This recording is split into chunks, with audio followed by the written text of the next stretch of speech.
నాకు ఎవరెవరి మీద అయితే అనుమానం ఉందో అమరప్రసాద్ కావచ్చు, 24 గంటలు నా మీద లైవ్ పెట్టుకొని బ్రతికే కరుణాకర్ సుగ్నా, లలిత్ కుమార్ కావచ్చు, రాధా మనోహర్ దాస్, వీళ్ళ గురించి ఎందుకంటున్నానంటే వీళ్ళు వీడియోలు చేసి అందులో నా ఫోన్ నంబర్లు పెడుతున్నారు. వీడియో చేయడమే కాకుండా నా ఫోన్ నంబర్ పెట్టడం వల్ల అనేక మంది ఆ నంబర్ చూసి వాళ్ళ ఫాలోవర్స్ నాకు బెదిరింపు కాల్ చేస్తున్నారు. ఫోన్ కాల్ లిఫ్ట్ చేసి మనం హలో అనే మరుక్షణమే అమ్మ నా బూతులు తిడుతున్నారు. నా ఇప్పటివరకు ఎన్ని కాల్స్ వచ్చినాయి మీకు? అట్లా నా ఫోన్ ఇస్తానన్నా ఒక 5-6 వేల కాల్స్ ఉంటాయి, చూసుకోవచ్చు. 5-6 వేల కాల్స్ నా ఫోన్ అప్పచెప్పేస్తాను. ఇదేం అబద్ధం కాదు. మెసేజ్లు కూడా బ్లాక్ లిస్ట్ లో పెట్టాను తప్ప మెసేజ్లు కొన్ని డిలీట్ చేయాలి, అవి అలాగే ఉంచేస్తాను. ఓపెన్ గా పోలీసులకు అప్పచెప్పమంటే ఫోనే ఇచ్చేస్తాను. ఒక్కరోజు పోలీసుల దగ్గరికి ఉంచుకొని ఆ వచ్చే ఫోన్ కాల్స్ చూడమన్నట్టు వాళ్ళకి అర్థమవుతుంది. ఇంతకంటే నేనేం చేయగలను చెప్పండి? బయటకు వెళ్ళినప్పుడు నలుగురిని తీసుకొని వెళుతున్నాను అంటే భయపడుతున్నారా అజయ్ బాబు గారు? భయం కాదన్న, నాకు భార్య బిడ్డలు ఉన్నారు కదా. ఒంటరిగా లింగలింగం అనుకుంటే తిరిగేవాడిని అనుకున్నా, నేను పోతే ఎవరికి రా నష్టం అనుకునేవాడిని. కానీ నాకు 5 సంవత్సరాల ఇంటర్వ్యూలలో వాళ్ళని వేసేస్తా పీకేస్తా అన్న అజయ్ బాబు గారు ఈరోజు నలుగురితో పోతున్నా అంటున్నంటే భయపడుతున్నారని అనుకుంటున్నాను. ఎందుకు జాగ్రత్త అనుకోవచ్చు కదా. మూర్ఖత్వంగా అంటే ఇప్పుడు ఒక మనిషి రోడ్డు మీద బస్సు వస్తుందన్న, తప్పించుకునే అవకాశం ఉంది, తప్పుకుంటావా? బస్సు ఎదురుగా వస్తుంది, ఫీల్ అయిద్దని దాని కింద పడతావా వెళ్ళి? నన్ను నేను కాపాడుకునే అవకాశం ఉన్నప్పుడు, నాకు ఒక భార్య 2 బిడ్డలు ఉన్నప్పుడు, మీరు చూశారు కదా సంవత్సరం నా బిడ్డ, నా కొడుకు నేను కనపడగానే వాడికి మాటలు రావు, 2 చేతులు ఎత్తి వచ్చిరాని నడకతో ఎలా ఊరికి వస్తున్నాడు నా దగ్గరికి. నా కూతురు ఎలా నా మెళ్ళ పట్టుకుంటుందో చూశారు కదా. రేపు నాన్న ఎవరిని పిలుస్తారు ఏదైనా జరిగితే? ఇప్పుడు చావు అనేది అందరికీ సహజమే, ఏదో ఒక రోజు చనిపోవాల్సిందే. కానీ కావాలని చెప్పి వెళ్ళి రైలు పట్టాల కింద అయితే పడంగా నన్ను నేను కాపాడుకోవడానికి ప్రయత్నించడం తప్పే ఉంది. అంతవరకు ఎందుకన్నా బయటికి ఎక్కడికన్నా వెళ్ళేటప్పుడు కారులో జాగ్రత్తగా 2 కర్రలో 3 కర్రలో పెట్టుకొని వెళ్తాం. ఎందుకంటే ఎవడొచ్చి అటాక్ చేస్తాడో తెలియదు. అంతవరకు ఎందుకన్నా పార్లమెంట్లో లగడపాటి రాజగోపాల్ గారు నిరసన తెలియజేయడానికి పెప్పర్ స్ప్రే చల్లాడుగా అందరి మీద. ఇవాళ ఎలా ఉన్నాయి పరిస్థితులు చెప్పండి? ఇంట్లోంచి బయటికి వెళ్ళిన వాడిని కళ్ళ ముందే మాయం చేస్తున్నారు. నేను ఒక్కటే అన్నా, నన్ను కాపాడుకోవడానికి విశ్వ ప్రయత్నం చేస్తాను. నా వల్ల కాలేదనుకో నేనేం చేయలేను కదా. ఆ రోజు ఇది అదే మాట, ఈ రోజు ఇదే మాట. చావంటే భయం లేదు నాకు. ప్రవీణ్ పగడాల్ గారు చనిపోయిన తర్వాత అదొక ఇన్సిడెంట్ లెక్క చూడకుండా ఏదో మీ మీద నెక్స్ట్ టార్గెట్ అవుతున్నట్టు, లేదంటే ఇయాలో రేపు మీరేదో చనిపోతున్నట్టు, చంపేస్తున్నట్టు ఈ రకంగా పోర్ట్రేట్ అవుతుంది సామాజిక మాధ్యమాలు. ఎందుకు? ఇప్పుడు నేను నా భార్య, నా 2 పిల్లలు, నా సంఘం అనుకుంటే నన్ను ఎవరు పట్టించుకునేవాళ్ళు కాదు. కానీ నేను క్రైస్తవ సమాజం అంతా అంటున్నాను, ముస్లిం సమాజం అంతా అంటున్నాను. మీరు గమనించండి, సహజంగా ముస్లింలకి క్రైస్తవులకి పెద్ద ఎత్తున విభేదాలు ఉంటాయి. బైబిల్ పరంగా, ఖురాన్ పరంగా విభేదాలు. వినండి, దళిత సామాజిక వర్గం అంటే ఒక రకమైన చిన్న చూపు ఉంటుంది. కానీ నాకు తెలిసింది ఏంటంటే అన్న, 3 తన్నులు తింటున్నారు వాళ్ళ భారతదేశంలో మతం పేరుతో. అందులో క్రైస్తవులు ఒక రకంగా తన్నులు తింటున్నారు మత మార్పిడి పేరుతో. పాకిస్తాన్కి ఎప్పుడు జైగొడతారు వీళ్ళు, వీళ్ళకి అసలు దేశభక్తి ఉండదని ముస్లింలు తన్నులు తింటున్నారు. అనగదక్కబడినటువంటి వారుగా, అణచబడినటువంటి వారుగా, అంటరాని వారుగా దళితులు దెబ్బతింటున్నారు. ఈ 3 వర్గాలు తన్నులు తినేటప్పుడు 3 కలిస్తే తప్పే ఉంది అని చెప్పి ఒక ఆలోచనతో నేను CMDF స్టార్ట్ చేశాను. Christians, Muslims, Dalit front, defence force. నేను ఆ 3 గురించి ఆలోచిస్తాను. అన్న మాకు చిన్నతనంలో సరిగ్గా తినడానికి కూడా ఉండేది కాదన్న. మా ఇంట్లో నలుగురికి అన్నం పెట్టలేని పరిస్థితి ఉంటే, మా ఇంటి పక్కన ముస్లిం ఇళ్ళు ఇప్పటికి కూడా ఉంటాయి మా కాలనీలో. వాళ్ళ ఇంటి దగ్గరికి వెళ్తే అన్నం తినే మా వదిన, బేగం వదిన, నాకు అన్నం పెట్టుకొచ్చి ఇచ్చేదన్న ఆ పళ్ళెంలోంచి తీసి. ముస్లిమ్స్, అరే బేటా, రేపు వాళ్ళ మధ్యలో పడుకున్నాను నేను ఆ కుటుంబంలో. ఎట్లా మర్చిపోతారన్నా? ఇప్పుడు మా ఇంటి ముందు ఒక కుక్కకు ముద్ద పెడితేనే అది రోజు వచ్చింది మా ఇంటికి. ముస్లిం ఇళ్లలో అన్నం తిన్నాను, నేను ఎలా మర్చిపోవాలి వాళ్ళని? నా భార్య SC దళితురాలన్న. వాళ్ళ ఇంటికి వెళ్ళినప్పుడు నేను చూస్తాను, ఎంత ఉన్నోడైనా సరే మాదిగా అయితే చాలు కులం పేరుతో తిట్టేస్తారు. వాళ్ళు ఎన్ని మాటలు పడుతుంటారు అన్న. మరి వాళ్ళని ఎలా వదిలిపెట్టుకోవాలి నేను? నా బిడ్డలు ఈరోజు నాకు, నా భార్యకి, అంటే ఒక SCకి ఒక BCకి పుట్టినటువంటి పిల్లలు కదా. నా పిల్లల్లో కూడా తన బ్లడ్ ఉంది కదా. మరి నా పిల్లలను చూసినప్పుడు నాకు దళితులు గుర్తురారా? నేను ఒక క్రిస్టియన్గా క్రైస్తవ సామాజిక వర్గం నాది అని ఓన్ చేసుకుంటానన్న. అయితే నేను కొంచెం కటువుగా మాట్లాడతాను. మాట్లాడినప్పుడు ఏమనుకుంటారంటే వీడికి పొగరు, వీడికి అహంకారం అని అంటారు. కానీ నాలో ఉన్న ఆ బాధను అర్థం చేసుకోవట్లేదు. నా సమస్య అన్న, ప్రవీణ్ గారు చనిపోయిన తర్వాత చాలామంది పాస్టర్లు, చాలామంది క్రైస్తవ సమాజంలో ఉన్న పెద్దలందరూ మాట్లాడారు, బాగానే ఉంది. వాళ్ళందరి మీద ఎవరి మీద లేని టార్గెట్ మీ మీద ఎందుకు అయింది అంటున్నా. సమస్య ఏంటంటే, క్రైస్తవులు అంటే మాలమాదిగోళ్లే క్రైస్తవులు, ఇంకెవరు క్రైస్తవులు కాదు. వీళ్ళు అంటరాని వాళ్ళు, వీళ్ళు అసలు మా ముందు నిలబడడానికి అర్హత లేని వాళ్ళు. వీళ్ళు చదువుకోకూడదు, గోసులు పెట్టుకొని తిరగాలి, వీళ్ళదొక బతికేనా అని చూసే మనుషుల మధ్య యేసుక్రీస్తు ప్రభు వాక్యం ఏం చేసిందంటే వాళ్ళకి ఎన్షర్ట్లు సూటు బూటు వేసింది, చదువు చెప్పింది, వైద్యం నేర్పింది. ఇవాళ ఐఏఎస్లుగా ఐపీఎస్లుగా పాస్టర్స్గా దేవుని గురించి చెప్పే స్థాయికి వచ్చిన పాస్టర్స్గా వాళ్ళు తిరుగుతుంటే ఒక రకమైన ఉన్మాదం, ఈ నా కొడుకులు వచ్చి మాకు చెప్తున్నారు ఏంది, వీళ్ళేంది, వీళ్ళ బతికేంది అన్న రీతిలో దాడి జరుగుతూ ఉంది. ఈ విషయం అందరికీ కష్టం అనిపించట్లా, కానీ నాకు కష్టం అనిపిస్తూ ఉంది. ఒకవేళ ఇదే దాడి హిందువుల మీద జరుగుంటే నేను క్రైస్తవుల మీద తిరగబడదును. మీరెవర్రా మాట్లాడడానికి హిందువుల గురించి? హిందువుల మీద దాడి చేసే హక్కు మీకు ఎవడిచ్చాడు? మీకేం హక్కు ఉందని చెప్పి హిందువుల మీద దాడి జరిగితే నిరభ్యంతరంగా మాట్లాడతాను. ఖండిస్తారా? నిరభ్యంతరంగా. ఒకవేళ మీద దాడి జరిగితే అజయ్ బాబు గారు ఖండిస్తారా? ఖచ్చితంగా ఖండిస్తాను. ఖండించడం కాదు, వాళ్ళ పక్కన నిలబడతాను. స్వేచ్ఛ వాయువులతో చెప్తున్నారు, పూర్తిగా చెప్తున్నాను నేను. అజయ్ బాబు అంటే హిందువుల వ్యతిరేకి అని అంటారు కదా. నేను ఎప్పుడు హిందువుల వ్యతిరేకి అయితే హిందువుల ఆడబిడ్డని ఎందుకు పెళ్లి చేసుకుంటాను నేను? మా మామయ్య హిందూ, మా అత్త హిందూ, మా బావ హిందూ, మా చెల్లి హిందూ, వాళ్ళందరూ కూడా హిందూస్. వాళ్ళ బిడ్డని ఎందుకు పెళ్లి చేసుకుంటాను నేను? ఇవాళ కూడా మేము ఏమంటారునా, ఇంటి దగ్గర వాళ్ళు పెట్టుకుంటారు కదా, అమ్మవారికి పెట్టుకోవడం అట్లా ఉంటారు కదా, కబురు చేస్తారు కులదేవతకి, అల్లుడు వచ్చేళ్ళండి అని చెప్పి. ఇప్పుడు నేను వ్యతిరేకనని ఎవరు చెప్పారు? నేను హిందువులకు వ్యతిరేకని కాదన్నా. మొదటి నుంచి కూడా హిందువులకు నేను మంచి స్నేహితుడినే. నేను గర్వంగా చెప్తాను, హిందుత్వవాదం పేరుతో జరుగుతున్నటువంటి ఉన్మాదానికి మాత్రమే నేను వ్యతిరేకిని. మీకు ఇంకో విషయం చెప్తున్నాను, జిహాద్ పేరుతో జరుగుతున్నటువంటి మారణకాండకి నేను వ్యతిరేకినే. క్రూసేడ్ పేరుతో ఎక్కడైనా క్రైస్తవులు ఎవరి మీద కన్నా ఫారిన్ కంట్రీస్లో వెళ్ళినా దానికి నేను వ్యతిరేకినే. మతం పేరుతో ఒక మనిషిని చంపొద్దు, వాడు క్రైస్తవుడా, ముస్లిమా, హిందువా అని చూడొద్దు. అక్కడ వాడొక మనిషి, అది చూడండి అని చెప్తున్నాను. వాడిని బతకనివ్వండి అని చెప్తున్నాను. స్వేచ్ఛగా వాడి మతాన్ని వాడు ప్రకటించుకునేవ్వండి, వాడి దేవుణ్ణి వాడు నమ్ముకునేవ్వండి, వాడి కష్టం వాడు పడుతున్నాడు, నువ్వు హేళన చేయొద్దని చెప్తున్నాను నేను. రిఫ్లెక్షన్ అనేది ఉండదు అన్న. ఇప్పుడు బొకడా బైబిల్ అన్నాడు రాధా మనోహర్ దాస్, లంజల పుస్తకం అని అన్నాడు. యేసుక్రీస్తు తల్లి మరియా వ్యభిచారం చేసి యేసుక్రీస్తుని కందే అన్నాడు. ఇదే మాట ఒక 20-30 ఛానళ్ళు లైవ్లు పెట్టుకొని మమ్మల్ని హేళన చేస్తూ ఉంటే ఆన్సర్ చెప్పొద్దన్న. అందులో భాగంగా నువ్వు బైబిల్ జోలికి వచ్చావు కాబట్టి నీ గ్రంథాల్లో ఏముందో మాట్లాడావు అంతే తప్ప బూతులు మాట్లాడాల సుమా. మీ పురాణాల్లో ఏముందో చెప్పావు అంతే. మేము ఇప్పుడు ప్రతి ఆదివారం చర్చికి వెళ్తామన్నా, చర్చిలో ఉండే ప్రతి ఒక్కరికి చెప్తాం మీ చేతుల్లో బైబిల్ ఉండాలి ఖచ్చితంగా అని. మరి మీ గుడికి వచ్చిన ప్రతి ఒక్కళ్ళు కూడా మీరు పురాణాలు పంచొచ్చుగా. మీ గుడికి వచ్చిన అందరికీ భగవద్గీత రామాయణం ఇవ్వచ్చుగా. మీరెందుకెవరన్నా? హిందువులందరిళ్లలో భగవద్గీత ఉండాలి, రామాయణం ఉండాలి, పురాణాలు ఉండాలి, వేదాలు ఉండాలి, తెలుగులో చదువుకునే అవకాశం ఉండాలి. ఉంటే అంటే మత ప్రచారం చేయడం మా సంస్కృతులు లేదు కాబట్టి మేము ప్రచారం చేయం. ప్రచారం కాదన్నా, నువ్వు ఒక హిందువి అని అంటున్నావు, నువ్వు ఒక బ్రాహ్మణ మతాన్ని నమ్మిన వ్యక్తివి, అప్పుడు నీ మత గ్రంథం నీ ఇంట్లో ఉండాలి కదా. ఎందుకు ఉండద్దు? ఉండదని మీరు ఎట్లా అనుకుంటున్నారు? ఎవరు ఉండదని మీరు ఎట్లా? ఇవాళ అందరు హిందువులు అన్న మా ఇంటికి వస్తారా మీరు? గుండెల మీద చేసుకో, మా ఇంటికి రండి మీరు, గుండెల మీద చేసుకొని చెప్పండి. ప్రతి క్రైస్తవుడి ఇంట్లో బైబిల్ ఉంటాయి. నా ఇంట్లో అతకంటే ఒక 10-15 బైబిల్ ఉంటాయి. ప్రతి క్రిస్టియన్ ఇంటికి వెళ్ళండి, బైబిల్ ఉంటుంది. ప్రతి హిందూ ఇంటికి వెళ్ళి చూడండి ఎన్ని రామాయణాలు ఉన్నాయో అడగండి, భగవద్గీతలు ఎన్ని ఉన్నాయి, పురాణాలు ఎన్ని ఉన్నాయి. నీ గ్రంథం మా సంస్కృతి నీ గ్రంథంలో ఏముందో నీకు ఎలా తెలుస్తుంది? ఎవరు చెప్పారు చదవలేరని? ఎవరు చదవట్లేదు. ఎవరు చెప్పారు? ఇప్పుడు ఏంటో తెలుసా, ఏ గరికపాటి నరసింహారావు ఏ 10వ తరగతిలో ఏ రామాయణం గురించి, మీ బైబిల్ గురించి ఎక్కడ? వాల్మీకి రామాయణం గురించా, మొల్ల రామాయణం గురించా, లేకపోతే ఏ రామాయణం? 318 రకాల రామాయణాలు ఉన్నాయి. అందులో ఏ రామాయణం గురించి మీరు చదివారు? బైబిల్ అంటే బైబిల్ ఒకటే పుస్తకం, ఒకటే బైబిల్ గ్రంథం ఒకటే చాప్టర్ లేవు. అందులో 66 పుస్తకాలు ఉన్నాయి, లేదా 73 పుస్తకాలు ఉన్నాయి వేరే చోట. మాకు రామాయణం అని అంటే వాల్మీకి రాసిన రామాయణం అని చెప్తాను అన్న. ఇప్పుడు నేను ఏమంటున్నానంటే మీరు రాసుకోండి రామాయణం, నాకు ఇబ్బంది లేదు, కానీ మీరు చదవండి అంటున్నాను. మీరు చదివితే ఏమవుతుందంటే అందులో ఏముందో ప్రతి హిందూకు తెలుస్తుంది. అప్పుడు మేము హేళన చేస్తున్నామా, ఉన్న విషయాలే చెబుతున్నామా, మీకు అర్థమైందని చెప్తున్నాను. నేను రామాయణాన్ని టార్గెట్ చేయట్లేదు, నేను అవి మీరు చదవాలి అంటున్నాను. బైబిల్ అట్లా మీరు మమ్మల్ని అడగొచ్చు, మీరు బైబిల్ చదవండి అని. మేము ప్రతిరోజు చదువుతాం, ఉదయం చదువుతాం, మధ్యాహ్నం చదువుతాం, పడుకునేటప్పుడు చదువుతాం, ఖాళీగా ఉంటే గంటల చదువుతాం. మీరు ఎన్నిసార్లు చదువుంటారు అట్లా? మీ పురాణాలు తెలుసుకోవాలి కదా, అసలు ఏముంది అందులో అనేది ఏముందో తెలుసుకోవాలి కదన్నా. ఏమీ తెలియకుండా నేను ధర్మ ప్రచారకుడిని అంటే అసలు నీ మత గ్రంథాలు ఏం చెప్పాయి? నీకు ఏది ప్రామాణిక? ఒక బైబిల్ పట్టుకొని లేదంటే ఒక బ్లేజర్ వేసుకొని ఒక కోట్ వేసుకుంటే పాస్టర్ అయిపోతాడా, ఫాదర్ అయిపోతాడా?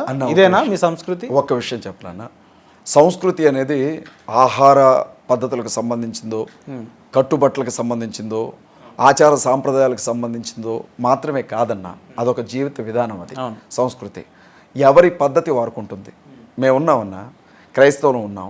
మా బైబిల్ ఏం చెబుతుంది అంటే మందు తాగొద్దు అని చెబుతుంది, త్రాగుబోతులకు పరలోక రాజ్యం లేదంటుంది, వ్యభిచరించొద్దు అంటుంది, కట్టుకున్న భార్యతో మాత్రమే కాపురం చేయి. ఇప్పుడు ప్రవీణ్ గారు చేసింది ఏంది? ఏది ప్రవీణ్ పగడాల్ గారు చేసింది? మీరు ఆయన వ్యక్తిత్వాన్ని మీరు కూడా చంపాలనుకుంటే నేనేం చెప్పలేను. లేదు, సామాజిక మాధ్యమంలో వచ్చిందే అడుగుతున్నాను. 10 మంది రకరకాలుగా మాట్లాడటం మనుషుల నైజం, అది లోకుల్ని కాకులు అంటారు. ఇవాళ క్రైస్తవులు అంటేనే పళ్ళు పట్ట పట్ట పట్ట కొరికే వాళ్ళు. అజయన్న, మీరు ఎట్లా మాట్లాడుతున్నారంటే అధికారికంగా ప్రభుత్వంలో పనిచేసే పోలీస్ వ్యవస్థనే ఈ రోజు మీరు తప్పు పడుతున్నారు. తప్పు అంటున్నారు అంటే మొత్తం పోలీస్ యంత్రాంగాన్ని తప్పు పడుతున్నారు. నేను చెప్పేది పోలీస్ యంత్రాంగాన్ని తప్పుపడడం కాదు, నేను వాళ్ళని ఎప్పుడు గౌరవిస్తా. నేను ఏమంటున్నంటే 15 గంటల CCTV ఫుటేజ్ లో ఆయన ముఖాన్ని ఒకసారి చూపించండి, మేము నమ్ముతా ఉంటున్నాం. రామవరపాడు జంక్షన్ దగ్గర ఎలా చూపించే అవకాశం ఉందో నేను చెప్తా.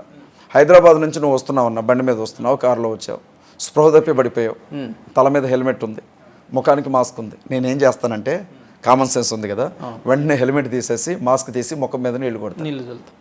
రామవరపాడు దగ్గర ఒక మనిషి బండి మీద నుంచి పడిపోతే అతను పక్కన కూర్చోబెట్టి 4 గంటలు అతను అక్కడే ఉంటే హెల్మెట్ తీలా, మాస్క్ తీలా, పడుకున్న మనిషి హెల్మెట్తోనే పడుకున్నాడు అన్న 4 గంటలు. ఎవరికి చెప్తున్నారన్న కథలో ఎవరికి చెప్తున్నారు? మీకు ఒక విషయం చెప్తాను. ఇవాళ యాక్సిడెంట్ అని వీళ్ళు అంటున్నారు కదా, మనిషి చనిపోయిన రోజు, అది హత్య అనొద్దు, యాక్సిడెంట్ అనొద్దు, ఆయన చనిపోయిన రోజే విషయం బయటకు వచ్చిన రోజు హమారా ప్రసాద్ ఫేస్బుక్లో ఒక పోస్ట్ పెట్టాడన్న.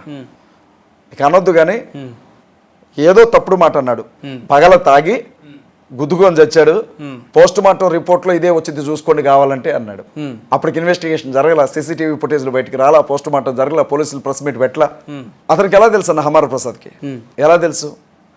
ప్రవీణ్ పగడాల గారు ఫోన్ చేసి, అరే హమారా ప్రసాద్, అరే వరాహ ప్రసాద్, అరే పంది, నేను మందు తాగుతున్నారా, యాక్సిడెంట్ చేసుకొని చచ్చిపోయేలా ఉన్నా అని చెప్పాడు. అంటే ప్రవీణ్ గారు నేనే హత్య చేసి ఉంటాడు మీరు? నాకు నమ్మకం ఉందన్న, నాకు నమ్మకం ఉంది. ఖచ్చితంగా హమారా ప్రసాద్ బ్యాచ్ హస్తం ఏదైనా ఉండొచ్చు అని నేను నమ్ముతున్నాను. ఎందుకంటే వాళ్ళు పెద్ద స్టేట్మెంట్, చాలా పెద్ద స్టేట్మెంట్ ఇది. అయినా వాళ్ళు పెట్టినటువంటి స్టేట్మెంట్లు నా దగ్గర ఆధారంగా ఉన్నాయి. చాలా ఇబ్బంది అయితే నాకే ఇబ్బంది కాదు. ఫేస్బుక్ లో వాళ్ళు పోస్ట్ పెట్టారా లేదా? ఫేస్బుక్ లో వాళ్ళు ప్రసాద్ అయితే ఈయననే చంపినారని కరెక్ట్. వినండి, ఫేస్బుక్ లో వాళ్ళు పోస్ట్ పెట్టారా మాట్లాడుతున్నారు మీరు? నా ఫోన్ ఇవ్వండి ఒకసారి.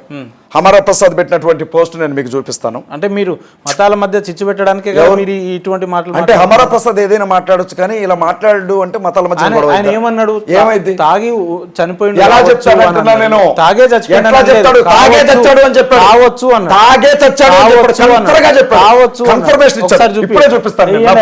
మీరు లైన్ లో ఉండండి, దీన్ని జూమ్ చేయండి. మీరు లైన్ లో ఉండండి, దీన్ని జూమ్ చేయండి. ఎందుకన్నా మనుషులు పిచ్చోళ్ళని చేస్తారు మీరు. ఏమంటారన్నా, స్క్రీన్ షాట్ పిక్చర్స్ ఉంటాయి కదన్నా, అవి ఎలా చూడాలి? స్క్రీన్ షాట్ చూడండి దయచేసి.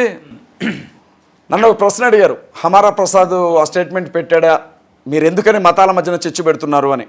ఇప్పుడు నేను యాంకర్ గారికి ఇస్తున్నాను, అక్కడ ఏముందో ఆయన చదివి వినిపించాలి.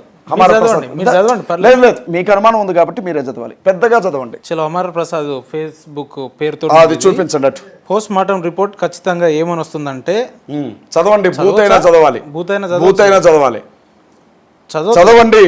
గుద్ద బలగ తాగి బండి కంట్రోల్ కాకపోవడంతో చచ్చాడని వస్తుంది అని పెట్టాడు. ఎప్పుడు పెట్టాడు? 6 days బ్యాక్. వాడికి ఎట్లా తెలుసు అని అడుగుతున్నాను నేను. అది కన్ఫర్మేషనా లేకపోతే స్టేట్మెంట్ ఇచ్చాడా లేకపోతే అనుమానం అన్నాడా? అనుమానం అన్నాడా, స్టేట్మెంటా? ఇప్పుడు ఏం మాట్లాడతారు మీరు? ఎందుకని పాస్టర్స్ చెప్పే ఏమైనా కూడా అబద్ధాలు, మిగతా అన్ని నిజాలు అని హిందువులను భుజాల మీద మోస్తున్నారు? హమారా ప్రసాద్ దగ్గర ఎంత తీసుకున్నారు? అది ఆయన ఫేస్బుక్ పేజ్ లో. ఆయన కాకపోతే ఆయన రెడ్ టీవీ ఇంటర్వ్యూలో అడిగారు, మిగిలిన ఇంటర్వ్యూలో అడిగారు. హమారా ప్రసాద్ దగ్గర మీరు ఎంత తీసుకున్నారు అన్నారు. ఒక మాట, మీరు ఎంత తీసుకున్నారు? మీరు ఎట్లా అడుగుతున్నారు? నా ఇంటర్వ్యూ రన్నారు, మీరు నాకు ఎంత ఇచ్చారు? ఎవరు? మీరు నాకు ఎంత ఇచ్చారు అన్న? మీ మనసు బంగారం, మీరు నాకు ఎంత ఇచ్చారు? మీ మనసు బంగారం. నేను ఏమంటున్నా అంటే, హమారా ప్రసాద్ ఫేస్బుక్ లో పెట్టాడో నిజంగా చూపించమంటే 6 రోజుల క్రితం పెట్టింది నేను మీకు చూపించాను, మీరే చదివారు. చెప్పలేదు కదా ఆయన ఫేస్బుక్ లో పెట్టాడు. రెడ్ టీవీ ఇంటర్వ్యూలో నువ్వు ఇలా ఎందుకు పెట్టావంటే ఖచ్చితంగా అదే వచ్చింది రిపోర్ట్ చూసుకో అని అన్నాడు. రెడ్ టీవీ ఇంటర్వ్యూలో లైవ్ ఆయన మాట్లాడాడు, CCTV ఇంటర్వ్యూలో మాట్లాడాడు. వీళ్ళకి ఎలా తెలుసు అంటున్నాను నేను. బ్రో, ఒకటి పక్షపాతం చూపించకండి దయచేసి, మీ కాళ్ళు పట్టుకుంటా. అయ్యో, నిజాయితీగా మాట్లాడండి. కరుణాకర్ సుగ్గున ఇదే మాట మాట్లాడు, లలిత్ కుమార్ ఇదే మాట మాట్లాడు, ధర్మ మార్గం భాస్కర్ రాజు అయితే ఏకంగా వాడు మందు తాగాడో డ్రగ్స్ తిన్నాడో ఎవరికి తెలుసు అన్నాడు. ఎట్లా తెలుసు వీళ్ళకి? నేనేమన్నానంటే ఫస్ట్ డే బిగినింగ్ డే వీళ్ళు ఎట్లా మాట్లాడతారనుకున్నాను నేను. సరే యాక్సిడెంటే బ్రో, యాక్సిడెంటే జరిగింది, ఏదో బండి కొట్టేసి వెళ్ళిపోయింది అనుకుందాం. కానీ అది ఖచ్చితంగా మందు తాగి కడుపు నిండా తాగి, ఆ మాట కూడా ఇంకా భయంకరంగా అన్నాడు, మీరు చదివారు. చచ్చుంటాడు కన్ఫర్మ్ ఇది చూసుకోండి అని ఎలా అంటున్నాడు, వీడికి తెలియకపోతే చెప్పండి. అలా అంటారు ఎవరైనా? నేనైతే ఏమంటానంటే, ఒకవేళ హమారా ప్రసాదే చచ్చిపోయి ఉంటే ఆ పందిగాడు కడుపు నిండా తాగి బార్ షాప్లో, వాడికి అలవాటు ఉంది కదా సాయంత్రం కాగానే దున్నపోద్దు అయినట్టు తాగుతాడు, ఎక్కడన్నా పడి చచ్చాడేమో అది నా అనుమానం అంటాను. ఒకవేళ తాగాడేమో చచ్చాడేమో అని అంటారు, కానీ ఖచ్చితంగా తాగే చచ్చాడు ఇదే రిపోర్ట్ పోస్ట్ మార్టంలో వచ్చింది చూడండి అని నేను అట చెప్తాను బ్రో. అంటే ఏమంటున్నారు మీరు, వాళ్ళే చంపారు అనుకుంటారు ఎట్లా? నాకు అనుమానం ఉంది బ్రో, మళ్ళీ వాళ్ళే చంపారండి. నేను ఐజీ గారినా లేకపోతే ఎస్పీనా, నా అంతటి నేను కేసు ఫైల్ చేస్తున్నాను కదా, నాకే అంత అధికారం ఉంటే అమరా ప్రసాద్ని ఇప్పటికల్లా ఈడ్చుకొచ్చి గొడ్డలు ఓడదీసి స్టేషన్ లోపల కూర్చోబెట్టి చెక్కలెక్కిద్దును నేను. బూతులు మాట్లాడకండి మీరు. బూతులే ఉంది ఈ రకంగా బూతులే ఉంది, బూతులే ఉంది అంటున్నా. బూతులు మాట్లాడుతున్న పాస్టర్ లెక్క అమరా ప్రసాద్ మీకు పురాణం చెప్పాడా? కావ్యం ఏమన్నా రాశాడా ఏంటి అమరా ప్రసాద్? అందులో కావ్యం ఏమన్నా రాశాడా? భగవద్గీత రాశాడా? అందులో ఏమంటున్నాడు అమరప్రసాద్? ఏం మాట్లాడాడు? ఎప్పుడైనా అమరప్రసాద్ని అడిగారా, ఎరా పంది ఏం మాట్లాడుతున్నావు నువ్వు అని ఎప్పుడైనా అడిగారా? వాడు మాట్లాడింది మీకు ఎందుకన్నా అంత అమృతంలాగా కనపడుతుంది చెవులకి? నేను మాట్లాడితే కోపం వచ్చేస్తుంది ఎందుకు మీకు? ఎందుకు మీకు అంత అవసరం ఎందుకు వస్తుంది మరి వారి పేరు చెప్పంగానే? అన్న ఒక విషయం చెప్పనా, ఆ కామెంట్ పెట్టిన తర్వాత మళ్ళీ నా కోసం ఒక కామెంట్ పెట్టాడు, అది కూడా మీకు ఇస్తాను, ఇప్పుడు మీరు చదవాలి. మీరంతా నాతోనే చదివిస్తున్నారు కదా. ఎందుకంటే మరి అజయ్ బాబు అబద్ధం చెప్తే ఫేస్బుక్ లో అని అంటే పాపం ఏదో ఇబ్బంది అయిపోయింది. ఫేస్బుక్ లో అమరా ప్రసాద్ కాదు, అమరా ప్రసాద్ కోసం ప్రత్యేకంగా నాకు తెలుగు పెద్దగా రాదు, తెలుగు వచ్చిన వాళ్ళతోనే చదివిద్దామే. ఎట్లంటే ఎట్లా చెప్పు? ఇంకో అమరా ప్రసాద్ని కొంచెం వెనకేసుకొని వచ్చిండ్రు, మంచిది మీ అభిమానం, మీరు హిందువు కాబట్టి. ఇప్పుడు నేను దయచేసి వెనకేసుకొచ్చి అనొద్దు, మేమంతా నిష్పక్షపాతంగా ప్రజల వైపు నిలబడతామండి. మీరందరూ నిష్పక్షపాతంగా నిలబెట్టోళ్ళే అన్న, మధ్యలో నేనే అటు ఇటు కాకుండా నిలబెట్టోండి. ఇదిగో హమారా ప్రసాద్, గౌరవనీయులైన హమారా ప్రసాద్ గారు పెట్టినటువంటి ఇది ఒకసారి చదవండి, చదవండి దయచేసి. హమారా ప్రసాద్ పెట్టింది 17 hours బ్యాక్ అని ఉంది, చదవండి, పెద్దగా చదవండి దయచేసి. ఏం పర్వాలేదు, బూతులైనా పర్లేదు, నేను పడతాను, నాకు అలవాటే. అరే పిచ్చి కుక్క అజయ్గా, నీకు త్వరలోనే కత్తి మహేష్ ప్రవీణ్ పగడాలకు పట్టిన దుస్థితి వస్తుందిరా. ఖురాన్ మీద, అల్లా మీద, ముస్లిం మహిళల మీద నోటికొచ్చినట్టు మాట్లాడిన ప్రవీణ్ పగడాలను బహిరంగంగా చంపేస్తామని బెదిరించిన ముస్లింలకు పవిత్రమైన రంజాన్ పండుగ ఉన్నందువల్ల వాళ్ళు ప్రవీణ్ పగడాలను చంపే అవకాశం లేదట. కానీ హిందువులు మాత్రం మతోన్మాదులట, చంపే అవకాశం ఎక్కువ ఉందట. అరే గజ్జి కుక్క, అన్నం తింటున్నావా పెండ తింటున్నావా రా బేవస్ నా కొడక. చదవండి, ఇబ్బంది ఏం లేదు. మీకు ఏమైనా ఉంటే ఆయన పెట్టిండి ఎవరు పెట్టి మీరు పెట్టలేదు కదా, ఒక ప్రొఫెషనల్ యాంకర్. ఎందుకంటే చివరి వరకు చదవండి, ఎందుకంటే అతను ఏమన్నాడు మీకు తెలియాలి. వాడు గుద్దవలుగా దాగి బండి కంట్రోల్ చేసుకోలేక స్లిప్ అయి చనిపోయాడా, యాక్సిడెంట్ అయి చనిపోయాడా, లేక ఎవరైనా మర్డర్ చేశారనేది తేల్చాల్సింది పోలీస్ డిపార్ట్మెంట్ రా గజ్జి కుక్క. మరి చచ్చిపోయిండని సరే చదవండి. అలా కాకుండా చెక్క మీద వేలాడిన శవం వచ్చి నీకేమైనా చెప్పిందారా?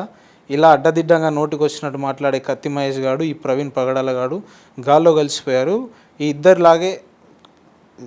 ఇద్దరిలాగే నువ్వు కూడా త్వరలో వీళ్ళిద్దరి దగ్గర చేరుకుంటావని అనిపిస్తుందిరా నాకు అని పెట్టిండు. సంతోషం, మీరు ఇప్పుడు సంతోషపడ్డరా నాతో చదివించారు మీరు? ఎందుకంటే అవి లేదంటున్నారు కదా. మీకు ఇక్కడ ఒక విషయం చెప్తాను, అజయ్ బాబుకి నెట్ నాలెడ్జ్ అసలు లేదు. నాకు తెలిసిందల్లా ఒకటే, నా ఫోన్లో వీడియో తీసుకోవడం, ఆ కైన్ మాస్టర్లోకి వెళ్ళి వీడియో ఒకటి చేసుకోవడం, అది అందులో ఎడిటింగ్ కూడా ఉండదు. మళ్ళీ అందులో నాకు ఎడిటింగ్ ఉంటే కట్ చేయటం ఎట్లాగో తెలియదు నాకు. యాజ్ ఇట్ ఈస్కి ఏం మాట్లాడానో ఆ ముందు వెనక కొంచెం తెలిసింది, అది ఒకటి కట్ చేయటం ఒకటి తెలుసు. పేరు పెట్టేసుకొని వీడియో అప్లోడ్ చేస్తాను, ఎందుకంటే ఎక్కువ తెలియదు నాకు. నా అదృష్టం ఏంటంటే ఇవి యూట్యూబ్ కమ్యూనిటీలో షేర్ చేశాను కాబట్టి ఉన్నాయి, లేకపోతే ఇప్పుడు మీకు చూపించకపోతే మీరు అబద్ధమే అందరూ. ఇట్లాంటివి నేను మీకు ఇంకొకటి చూపిస్తాను చూడండి. అయ్యో మీరు ఈసారి మీరే చదువుతారు ఈసారి బ్రదర్, ఎందుకంటే కాదన్నా అన్ని బూతులు లేవు. ఇది ఒకసారి చూడండి, ఇది చిన్న తరణి అని బీజేపీ లీడర్ ఆయన ఫేస్బుక్ పేజ్లో పెట్టింది, అదొకసారి. చిన్న తరణి బీజేపీ నిత్యం హిందూ గ్రంథాలపై, దేవీ దేవతలపై విషం కక్కుతూ క్రైస్తవ సమాజంలో దేశద్రోహ విత్తనం నాటే పాస్టర్ ప్రవీణ్ పగడాల ఆకస్మిక మరణం. విజయవాడ రాజమండ్రి హైవేపై రోడ్ యాక్సిడెంట్లో చనిపోయినట్లుగా ప్రాథమిక సమాచారం. బతికినన్నాళ్ళు అశాంతితో రగిలిపోయిన అతని ఆత్మకైనా శాంతి కలగాలని కోరుకుంటున్నాను. నెక్స్ట్ పాస్టర్ అజయ్ బాబు గాడు. ఇప్పుడు చెప్పండి అన్న, నేను అబద్ధం మాట్లాడు బాగా గ్రౌండ్ లెవెల్ బాగా వర్కౌట్ చేసినట్టున్నారు. వర్కౌట్ కాదన్నా, ఇవి నేను తీసినవి కాదు, జనాలు నాకు పంపించినవి. అన్న నీ పరిస్థితి ఎట్లుందో చూడు అని. నిన్న ఒక విలేజ్ లో, ఒక మారుమూల గ్రామంలో ఒక ఆడబిడ్డతో మాట్లాడుతుంటే ప్రవీణ్ అన్నను చంపింది అంటే ఈ కాక మా లెక్కన అజయ్ చూసుకుంటే ఇది మాకు చివరి ఇంటర్వ్యూ కావాలి మరి. అన్న. ఈ లెక్కన మీకు వచ్చిన మెసేజ్లు చూసుకుంటే మీరు నాకు ఇచ్చే లాస్ట్ ఇంటర్వ్యూ అనుకుంటున్నాను. కనీసం నేను చనిపోయిన తర్వాత అయినా మీకు ప్రశాంతంగా రీజనబుల్ గా మాట్లాడాలనిపిస్తే సంతోషమే. అందుకన్నా నా చావు ఉపయోగపడుతుంది. అంత పెద్ద మాట్లాడాల్సిన అవసరం లేదు. ఎందుకు అంత థ్రెటనింగ్ లో ఉన్నారు మీరు? అంత ఎందుకు టార్గెట్ అయ్యారు అని మీకు తెలియదా? మీ ఛానల్లో నేను కూర్చున్నప్పుడు 30 లక్షల మంది చూశారు. నేనేం మాట్లాడానో విన్న వాళ్ళలో సత్యం అర్థమైన వాళ్ళు స్నేహితులయ్యారు, తప్పు మాట్లాడిన అనుకున్న వాళ్ళు శత్రువులయ్యారు. ఇట్లా 100 ఇంటర్వ్యూలు. ఏంటంటే మన ఇద్దరి మీద కేసులు పెట్టారు. మీ మీద నా మీద కూడా కేసు అన్నారు. మళ్ళీ బ్లాంకులు ఇచ్చారు ఏదో క్వశ్చన్ పేపర్కి ఇచ్చినట్లు. అన్న విషయం ఇది. నా విషయం నేను ఎప్పటికీ కూడా ఒకటే చెప్తా ఉన్నా. రాజేష్ మహాసేన లాంటి వాళ్ళు, హమారా ప్రసాద్ లాంటి వాళ్ళు నా పతనాన్ని ఎంత కోరుకున్నా. ఇందాక ఇంటర్వ్యూలో మీరు మాట అన్నారు, ప్రవీణ్ పగడాలన్న నాకు గతంలోనే చెప్పిండు మనం క్రైస్తవ సమాజం ఏకం కావాలి, నాకు ప్రాణాపాయ స్థితి ఉందని చెప్పినా నమ్మలేదు నా సమాజం అని చెప్పిండు. తెలియక ఒక మంచి వ్యక్తిని, మహోన్నతమైన వ్యక్తిని మనం పోగొట్టుకున్నాం. తెలిసి మీలాంటి వ్యక్తిని పోగొట్టుకోవడానికి మీ సమాజం సిద్ధంగా ఉందా? లేదంటే ఇప్పటికి కూడా? నేను ఇప్పుడు ఓపెన్గా చెప్తున్నాను, ప్రవీణ్ పగడాల అన్న చనిపోయారు కదా, అజయ్ బాబును కూడా చంపండి, ఆ తర్వాత దేశంలో ఏం జరుగుతుందో చూడండి. నేను ఇంకేం మాట్లాడిన విషయం గురించి. నన్ను కూడా చంపమనండి, ఆ తర్వాత దేశంలో ఏం జరుగుతుందో చూడమని. అంటే మిమ్మల్ని చంపలేరు అని చెప్పి. మనిషి ప్రాణం ఖచ్చితంగా దేవుని చేతుల్లో ఉంటుందన్న. నేను మిమ్మల్ని చంపాలనుకుంటే అంత తేలిక కాదు, మీరు నన్ను చంపాలనుకున్నంత తేలిక కాదు. ఆ ప్రాణం తీయాలని పోసినవాడు అనుకోవాలి, అప్పుడు మాత్రమే మనిషికి అవకాశం దొరుకుతుంది. ఇప్పుడు చాలా మంది అనుకుంటున్నారు, ఆశపడుతున్నారు అజయ్ బాబుని చంపాలి అని. నేనేం తప్పు చేయలేదు. ఆశపడుతున్నారు. ఎవడింట్లో దొంగతనం ఆశపడుతున్నారు. చాలా మంది ఆశపడుతున్నారు. నేను ఎవరింట్లో దొంగతనం చేయాలి. లాభం ఏంటి? ఎవరు మాట్లాడే ఒక గొంతు ఉండదు కదన్న. ఎందుకు లేదు? క్రైస్తవంలో చాలా మంది మాట్లాడే వ్యక్తులు. మాట్లాడే ఒక గొంతు ఉండదన్న, మాట్లాడే ఒకే ఒక్క గొంతు ఉండదుగా అనలేదు నేను. మాట్లాడుతున్న వారిలో ఒక గొంతు అయితే ఉండదుగా. అట్లా ఎంతమందిని చంపేస్తారు మరి? ఎంతమందిని అంటే వాళ్ళ ఇష్టం. అధికారం వాళ్ళ చేతుల్లో ఉంది, పోలీస్ వ్యవస్థ వాళ్ళ చేతుల్లో ఉంది, డబ్బు వాళ్ళ చేతుల్లో ఉంది, వ్యవస్థను మేనేజ్ చేయగలిగిన శక్తి ఉంది.